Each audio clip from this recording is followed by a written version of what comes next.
Chers amis, la paracha de cette semaine, Haremot, est entièrement centrée sur le jour de Kippour, puisque le début de la paracha nous parle du service du grand prêtre ce jour-là, puisque c'est lui qui faisait tout le service dans le temple et qui entrait une fois dans l'année dans le Saint des Saints, la partie la plus sanctifiée du temple et du tabernacle au départ, puis du temple par la suite.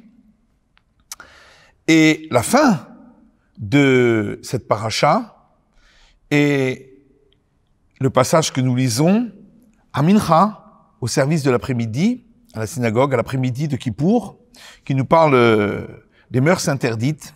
Donc, la majorité, la très grande partie de cette paracha est centrée vers le jour de Kippour.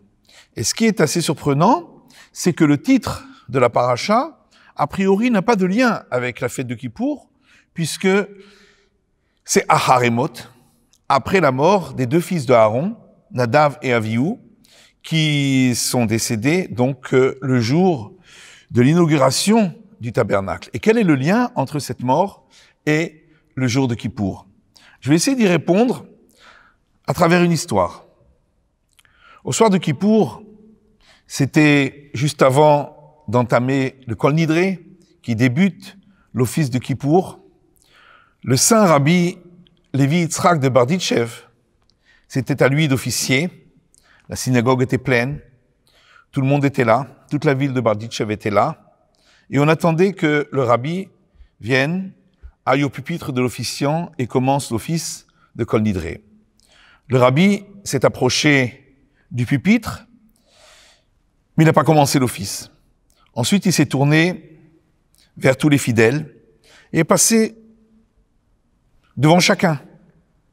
Il a regardé chacun, il a regardé droit dans les yeux, passé devant chacun, depuis les personnes qui étaient le plus proches du pupitre jusqu'aux personnes qui étaient tout au bout de la synagogue. Il a regardé chacun, comme s'il cherchait quelque chose. Après avoir longuement scruté chacun, ça a duré de longues minutes, et on attendait patiemment qu'il ait terminé. Après avoir terminé, il est revenu devant le pupitre, s'est enveloppé de son talit blanc et a commencé l'office. Alors à la fin de l'office, un des disciples du rabbi lui a dit « Maître, qu'est-ce qui s'est passé avant Kol Nidré? Pourquoi vous êtes passé devant chacun? Qu'est-ce que vous cherchiez ?» Alors il lui a expliqué, il lui a dit « Yom Kippour, le jour de Kippour, on doit jeûner. C'est un jour de jeûne. On jeûne pendant 25 heures. Mais la veille de Kippour, le 9 Tishri, c'est une obligation de manger, une obligation de boire, d'être prêt pour le jeûne, donc de se fortifier, de fortifier son corps. Alors, quand on a l'obligation de manger, on mange beaucoup, on boit. Alors, on s'attendrait que les gens ils aient bien mangé, ils aient bien bu. En tout cas, parmi toutes les personnes qui sont à la synagogue, il y a sûrement un qui est un peu trop bu, qui est un peu chiqueur, un peu ivre. Alors, j'ai regardé chacun, j'ai scruté chacun. Ils avaient tous le sérieux nécessaire. Aucun n'était ivre. Aucun n'avait bu plus que nécessaire. Chacun avait gardé sa sobriété.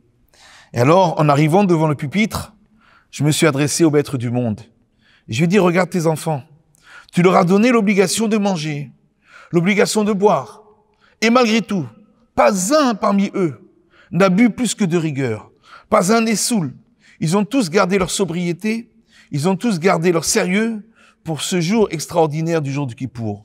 Vois les mérites de tes enfants et pardonne-leur pour les péchés qu'ils auraient pu commettre.